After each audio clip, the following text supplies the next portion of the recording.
días Santiago, buenos días República Dominicana, buenos días mundo.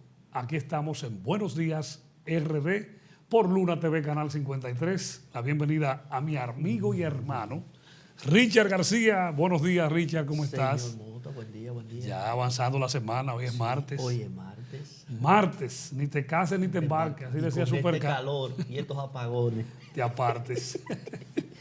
De verdad que sí, la verdad que sigue el clima un poquito inestable, mucho calor. Sí. Viene una ya tormenta. Ya no es de que una depresión, una onda que se iba a convertir en depresión. El viernes, ya es y tiene Brett, no tiene nombre, Brett.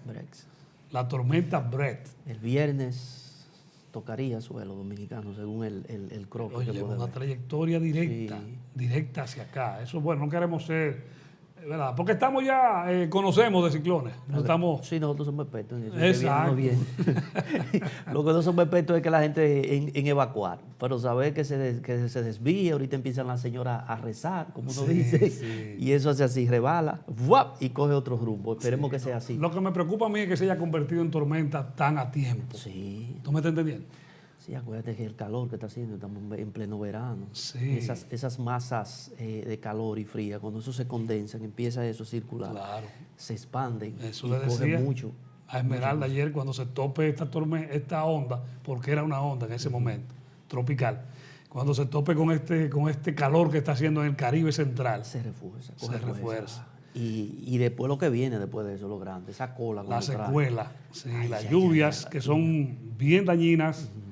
Porque producen inundaciones y sabemos lo que hay. Gracias a Dios, Gurabo ya no va a sufrir de eso. Bueno, mira, ese proyecto es interesante. Sí, un proyecto social, medio ambiente. El mejor proyecto que hay actualmente es para que sepa que muchos gobiernos no piensan en este tipo de inversiones porque no se ven mucho. Una vez al año.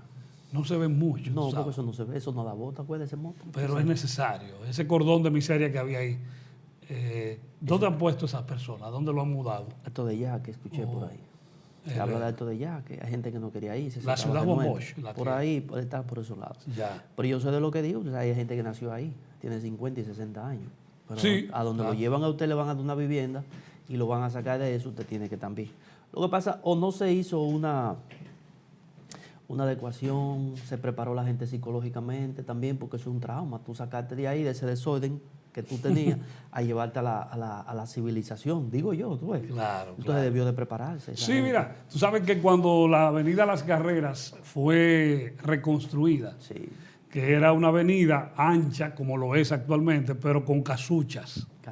¿Usted no lo recuerda eso? Creo que no. Bueno, pues vino en la década de los 90 y la inversión que hizo Joaquín Balaguer en sus últimos 10 años de gobierno. Qué visión la de Balaguer. Sí, tremenda visión en materia de construcción. Sí. No así en educación y progreso del pensamiento social, pero sí en construcción. Era un visionario. A Balaguer lo criticaron mucho cuando hizo la avenida Trías Adalá. Yo recuerdo, porque yo soy de Sabica, por ahí... Cuando hizo el Palacio de Justicia también se criticó mucho. También, pero... ahora no caben ahí. ¿Usted se imagina que eso no tuviera? No, porque era aquí en la calle San Luis, con 16 de agosto. Pero bueno, vamos a un punto cuando todavía éramos, por decirlo, una aldea. Yo era un niño y vivía en Sabica. Una comarca. Sí, una comarca, para no, ¿verdad?, usar tanto despectivo. Y yo caminaba desde el área de Sabica, Sameji, el Ejido, mejoramiento social. Usted vivía en un sector privilegiado. Sí, yo sí. Yo siempre fui un príncipe. Sí. Porque tú sabes que no es más rico el que más tiene. No, el que menos necesita. El que menos necesita. Pero ¿qué pasa? Uno se iba a pies lejísimo y yo llegaba hasta la rotonda de H. Caminando. Y ya la avenida Trías Adalá existía. Pero sucede que pasaba un carro cada media hora. Wow. Viene un carro allá porque se jugaba hasta pelota. Tirábamos y nos movíamos y en el medio de la calle hasta nos sentábamos así. La población era 20. Era una población vehicular, vamos a decir, un parque vehicular muy bajito, muy chiquito, casi nadie tenía carro y los carros del concho eran contados. Ahora, era algo increíble porque se veía siempre despejada. Contrario a como cuando tú puedes pararte hoy, en el día de hoy ¿Cómo se nos fue de la mano a nosotros el país en esa materia? Demográfica, crecimos todo. sin ningún tipo de control. Bueno. Los ríos empezaron a contaminarse, la gente empezó a construir a las orillas de los ríos. Sí. Hay mucha cañada a nivel nacional. Sí, muchas. Claro, porque ahí defecan, eso va a parar al río, ahí tiran basura de la comida que preparan, eso va a parar al río. Y en vez de arroyo se convierte en cañada porque el río Gurabo era un río. Después le decían arroyo Gurabo y ahora es que una cloaca. Bueno, hasta que le están acondicionando una partecita. Que se agradece. Claro. Y te decía que ese sentido visionario, yo que pude vivir yo dije, ¿qué es esto? Cuando me paro ahí en el semáforo de H y veo este mar de vehículos a las 5 o 6 de la tarde, yo digo, me hago ese paralelismo de cuando yo era un niño. Sí. Porque yo tenía amigos en La Gallera, porque era cerca, es cerca. Y en ese momento a pies uno estaba acostumbrado a moverse. En definitiva, ciertamente que las cosas han ido cambiando y ha sido en todos los sentidos. Migración del campo a la ciudad. Sí. ¿Qué más? ¿Qué es el sueño de un ser humano socialmente hablando? Tener un carro y después una casa. Y hay muchos que no tenían carro que hoy lo tienen. Y las avenidas, las mismas. La pirámide, además. La pirámide. Arriba, la autorrealización, la gente ya, seguridad. Bueno, pero asimismo los gobiernos tienen que, los estados, tienen que prepararse y, masificar las cosas, el transporte. Vamos a ver cuando se haga, era para marzo lo del censo. Ahora lo largaron julio. ¿En qué está lo del censo? Julio, agosto. Los resultados. Parte de los resultados. Parte. ¿Y por qué no todo? Porque eso está ahí. Pero usted sabe que eso empezó mal, señor Mota. ¿Usted quiere que yo le diga que eso inició mal? Lo que mal comienza, mal termina. Porque hubo un censo, un fracaso que se hizo una vez. Ahora este es otro fracaso. Igualito. Con tantos miles de millones de pesos. ¿Cuánto costó el censo? 4,000 y pico de millones votamos. Nosotros somos un país rico bendecido. Pero increíble esto, ¿eh? Entonces en Japón, usted tiene ese teléfono. En Japón usted hace así, se para ahí frente y se censa usted mismo. En Japón. Y nosotros no pudimos llegar. Porque, por ejemplo, yo que pude elaborar en el censo, gracias a Dios y gracias a las autoridades, pero tengo que decir las cosas y los fallos. Porque esa es la democracia. Gracias, claro. No colocaron la parte de la tecnología, el cual debió de ser. Por ejemplo, usted que trabaja muchísimo, yo sé que usted trabaja mucho. 24/7, casi. Hay que dormir 7 horas. Usted podía llegar a su casa a 10, 11 de la noche, o a veces hasta el otro día como usted llega. Pero usted siente una computadora o coge el celular y usted mismo se censa. Sí. Se autocuenta. Sí, en la parte de la tecnología que debió de ponerlo. Porque mucha gente no apareció, porque hay muchas múltiples ocupaciones. Claro, entonces ahí usted había hecho, inclusive hasta en el mismo trabajo, usted lo había hecho, qué sé yo, muchísimas cosas. Puertas que no se tocaron, lo que se inicia mal termina. Eso es entonces ahí vienen los datos distorsionados para la toma de decisiones, entonces, que es para lo que se hace ahora, cuando entonces venimos y unimos las cantidades de gente que viven en las cañadas, las cantidades de gente que están hacinadas, las cantidades de gente que no tienen, vamos a decir tal vez energía 24 horas, la cantidad de gente que no llegan, no tienen centros educativos asequibles, parte de la salud, la cantidad de que somos de hembras y varones. Cuando se unen esos datos, ¿qué pasa? Entonces lo vamos a distorsionar, va a salir lo que debería de salir no va a salir. Porque entonces no vamos a poder crear políticas públicas a favor del ser humano o de la República Dominicana. ¿No era más factible esperar un tiempecito más para censar, para hacerlo con más? Sí. ¿Verdad? Porque hay un titular ahí que yo lo vi hasta así, si le digo que me detuve, donde se habla que en el primer trimestre tuvieron más de 15,000 Palta Oriente extranjeras. Vamos a decir sí, ayer hablaba yo de eso aquí. Y usted dice, entonces el censo debe de arrojar eso, ¿qué vamos a hacer? 3,000 por mes, 3,000 haitianas pariendo aquí por mes. Muy bien, entonces eso deberíamos demandarle, esa facturita deberíamos demandárselas a los organismos internacionales. A Canadá. Sí, yo soy partidario, señor presidente, que debería demandar esas facturas a esos países que viven hablando de nosotros. Vamos a hacer la factura. Mándela para que usted vea. Sí, yo le mando los palitos. No, pues no importa. Lo que pasa es que, mire que lo que pasa es que nosotros íbamos cogiendo dávida de esos países ricos. Le cogemos doyola, le cogemos 4 picos. Sí, analice que usted vea. Le cogemos talleres y cosas así. Entonces, al final, eso no es un regalo. Eso por atrás, nosotros nos lo sacan 50 veces. Entonces, yo soy partidario. Vamos a sacar a ver cuántos se fueron en todo ese dinero. Y Mello, ¿cuál es la cámara mía, Mello? Esta. Esta del centro, ahí, ok. ahí. Vamos a ver cuánto hizo todo eso de esas 15,000 Panta Oriente. A ver. Y sacamos un croque por mes. A ver quién no lo quiere pagar, señor Mota. Nadie lo va a pagar. Pero nadie uno sabe. Nadie lo va a pagar. Entonces le mandamos esas facturitas. Es parte del plan. Sí, eso es parte del plan. De la Agenda 2030, como dicen. Sí, sí. Porque antes era hasta el 20, ahora extendían la Agenda 2030. Vamos a detener la solución de la crisis de Haití. Sí. Vamos a echarle un poco del problema a República Dominicana. Claro. Pero se ha ido de la mano. No es poco, es mucho. Sí. Pero mientras tanto, eso lo mantenemos ahí. Acuérdese que también el censo arrojaba que los haitianos era necesario censarlo. Porque también necesitamos saber cuánto tenemos. Eso es verdad. Y los venezolanos, los centroamericanos, claro, los salvadoreños, todo eso iba en la parte, porque uno tiene que saber cuánto los hay. Los extranjeros. En claro, en sentido general, los extranjeros. Entonces, y para terminar, vamos a preparar esa factura y enviársela. Vamos a enviársela a Estados Unidos, Canadá, Francia. Eso es una utopía. Y en parte de Europa. A ver si nos ayudan con algo, señor Mota, porque por ejemplo uno no sabe si esa facturita se hace alguno... ¿Cuántos? 100 millones de dólares, 150 millones de dólares. Y con eso terminamos de arreglar los hospitales. O compramos vacunas para nosotros. No sueñe. ¿Usted le parece que ha oído mucho la canción de Luis Miguel, Sueña? Parece ser. En sentido general no ha faltado pantalones responderle. ¿Qué nos van a pagar ellos? Ese problema viene hace tiempo aquí. Sí. Haitianas pariendo en República Dominicana. Bueno, pero cambiando un poquito de tema, Richard. Los operadores del metro de Santo Domingo están de huelga. Anunciaron un paro a partir de hoy, justamente, hoy. Y por tiempo indefinido. Oiga bien. Usted ve cómo las instituciones se vuelven infuncionales. Yo estuve en Santo Domingo hace un mes. ¿Qué ha pasado ahí? Con un amigo. Y él me llevó a Santo Domingo Norte en el metro. Yo he hablado varias veces de eso. Y me monté en el metro. Es una mega obra.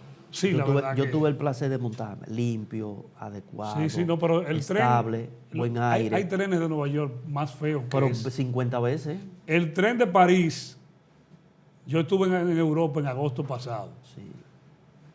El de aquí le lleva en presentación interna. Claro. Y en los mismos, digamos, estaciones. Sí. Entonces nos montamos en la esquina de Ágora, por ahí. Esa plaza, vaya para darle la cuña. Y fuimos a Santo Domingo Norte. Eso fue un trayecto de 15 minutos, señor Mota. De allá para acá y de aquí para allá. ¡Wow! Yo me había montado antes, cuando se estaba iniciando, creo que en 2014, en una asignatura que yo pude impartir que se llama Energías Renovables. Que estaba más nuevo. Ajá. Y fue un lazo poco, una práctica, pero ahora pude disfrutar de un trayecto por lo menos como de media hora. Y él me dijo, mira, si nosotros lo hubiéramos hecho en vehículo eso, nos hubiera tomado 2 horas. Ese trayecto, lo hicimos en menos de 15 minutos. Es un tremendo impacto. Y entonces usted dice, esos empleados se merecen un sueldo de calidad, se merecen calidad de vida. Y porque lo que dice un amigo es que aquí hay una cultura de salario bajito.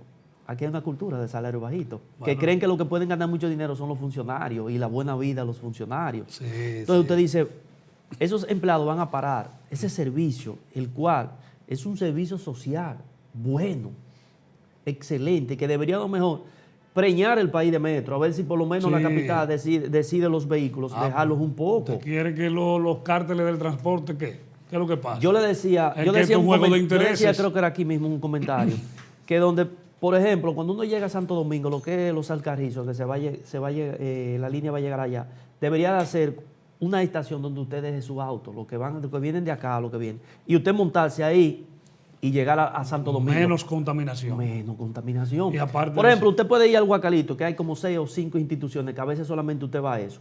Usted deja su vehículo allá, se monta en su metro, en su teleférico, y llega hacia allá y se devuelve de allá para acá, y menos vehículos entrando a Santo Domingo. Mire lo que pasa. Y eso no es tan difícil. Le voy a hablar algo de sociología, particularmente de mi mente. Hay un complot de la sociedad contra la sociedad. Sí. Mire. Lo que hablaba uno ayer por el grupo de WhatsApp. Exactamente. Sí, que usted tiene toda la razón, lo que usted está diciendo ahí en eso. Hay sectores de mucho poder que no les interesa que el tránsito público o que colectivo avance demasiado bien, sí, porque le afecta a sus intereses. Sí. Afecta que los hijos estudien en Harvard, los nietos vayan a Harvard. Los empresarios sindicalistas del transporte, al carajo con que haya un metro súper eficiente y que el país esté preñado de metro, sí, porque lo que manejan son muchos recursos, mucho dinero y es una especie de cártel del transporte o cárteles. Ahora bien, vámonos a la salud. Sí. Los principales médicos nombrados por los gobiernos, no voy a hablar de este, que dan servicio al sector público, que no deberían darlo, porque muchos de ellos son accionistas de clínicas privadas. Sí. Si son accionistas de clínicas privadas, ¿qué carajo le va a importar? Que la salud avance. Que la salud avance. Le está afectando su negocio. Su negocio. Vámonos también a la educación. Si los incumbentes y los que han manejado la educación en el país, no todos, salvo algunas excepciones, sí, son dueños y amigos cercanos de propietarios de colegios privados y de universidades, también. ¿Qué carajo le va a importar que el sector público de la educación avance y se ponga como debe de ser? Claro. Porque le afecta a sus intereses. Esto es un asunto como de estar protegiendo intereses de otros en contra de los intereses de quien vale de verdad, que es el pueblo. Pero ahí viene lo que es el capitalismo. ¿Ya? Es el capitalismo voraz, pero debe haber un tanto de algo... Un capitalismo salvaje. Salvaje, pero debe haber pensamiento social. No socialismo per se, sino pensamiento a favor del pueblo, porque si el pueblo se te revoltea, ni hay capitales, ni hay gobierno. Es que aquí es difícil, mientras aquí se defunda de comida. Ese es el peligro. ¿Cómo vivían los argentinos? Ajá. Vivían en un ensueño, en una burbuja. Sí, los chilenos que están ahora en Mala, también, que era una de las más duras y sólidas economías de América Latina. Y Brasil también. Brasil era un país, pero ¿qué ha pasado en esas sociedades? Ha venido... Mientras aquí se dé bonito de Navidad...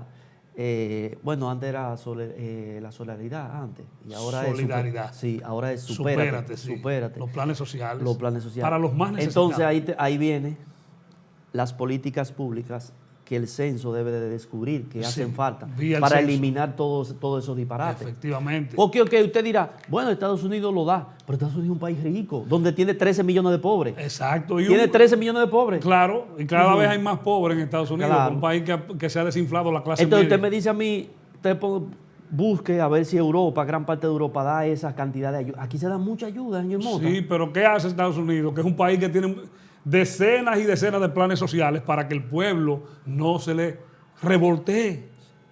Y en Europa también hay planes sociales de pensiones efectivas. Sí, pero por ejemplo, usted me dice a mí, y es verdad que eso avance y eso es algo novedoso, da funda de comida, señor Mota. Bueno, en Estados Unidos hay cupones, aquí hay funditas. Bueno, aquí hay tarjetas. Cupones. Tarjetas. Casi todos los países así en vía de desarrollo. Pero no es mejor crear políticas públicas a favor del ciudadano para eliminar eso. Bueno, lo mejor sería incrementar la producción, pero siempre habrán personas jubiladas, siempre habrán... Está bien, sí, eso lo entendemos, porque el que trabajó le corresponde. Ya pagó sus impuestos. Los planes sociales, en cierto modo. Pero usted dice... Ponerle a una madre de que 2,000 pesos, 1,800 pesos. Y eso es factible en países pobres como nosotros. Bueno, pero ¿Y por qué no es mejor, por ejemplo, a la que tiene el salón de belleza, que le dan esa tarjeta de 1,800 pesos, 1,200, no sé cuánto es el monto, ponerle a emprender, darle facilidades? Eso es lo que debería suceder. Porque darle facilidades, por ejemplo, vamos a organizarte. Pero el problema es que tú te vas a organizar a UNAPI, son 4,756 pesos. Te dan 2 oportunidades para hacer el nombre. Oiga, ¿cómo es? Si tú no, entonces lo pierdes. Ok. Entonces, también viene una AFP, viene una ARS, entonces viene un impuesto, viene un anticipo. Entonces, ¿por qué yo mejor no le elimino eso? O se lo suavizo. Por ejemplo. Porque eliminarlo per se es difícil. No, está bien. Así yo sugería aquí, cuando hay precandidatos o aspirantes a la presidencia que hablan de eliminar, por ejemplo, a Abel Martínez, y lo digo responsablemente, y el propio Luis Abinader, que lo propuso en campaña, eliminar el anticipo, pero ¿de dónde va? Que digan de dónde el gobierno va a recibir esos fondos que va a dejar de percibir por ese lado. Pero es que antes no estaba. Antes no estaba, pero ya a lo que tú te acostumbras, ya se te es necesario. Yo no necesito un Mercedes-Benz porque no lo ha tenido, pero sí necesito una camioneta, un vehículo, porque mi trabajo así me lo requiere, porque ya estoy acostumbrada a ella. Entonces, si usted elimina, el gobierno va a dejar de recibir ese... Pero acuérdese, por ejemplo, ahí está el 10% de los intereses de los certificados financieros, que lo creó Danilo en el 2012 para desmontarlo creo que en el 2016 y eso siguió igualito. Y está el 0.15, que eso fue creado por Lionel también, creo que en el 2004, una política para desmontarse en el 2009 y sigue igual. Y sigue igual. Y sigue igual. Entonces usted dirá, ¿cómo es posible que usted, como el impuesto en los aeropuertos, que usted me también pague a mí, las empresas privadas, por una tarjetica de débito 0.15% me dé cuenta, y yo para hacer el pago de una tarjeta de crédito, el pago de un préstamo, de mi misma cuenta, lo transfiera, también me cobren el 0.15%? Sí, así es. Así mismo es cobro de impuestos por donde quiera. Bueno. Entonces, si el anticipo fue una promesa de campaña de este gobierno que se iba a eliminar, también eso se hace, yo digo que eso se hace a lo loco, a ver lo que dice, porque todavía hacemos política de los años 80. Usted que mercadólogo sabe, todavía estamos empañados en muchos aspectos, sí, que hay muchas gentes que todavía se cree eso y se hace esa política así. Pero también recuerdo en un video donde él estuvo con Gerardo López montado, donde decía que aquí se paga mucho impuesto, que había que eliminarlo. ¿Dice el presidente Abinader? Claro. Lo que pasa es que después que se llega al poder no es fácil quitar o dejar de percibir esa cantidad de dinero que entra por ahí. Lo que pasa es que 8.000 millones entran por el anticipo. 8.000 millones mensuales por 12 meses al año. No, por eso es un disparate. ¿De dónde? Eso se puede buscar de otra forma. Sí, pero ¿cómo? ¿Y por dónde?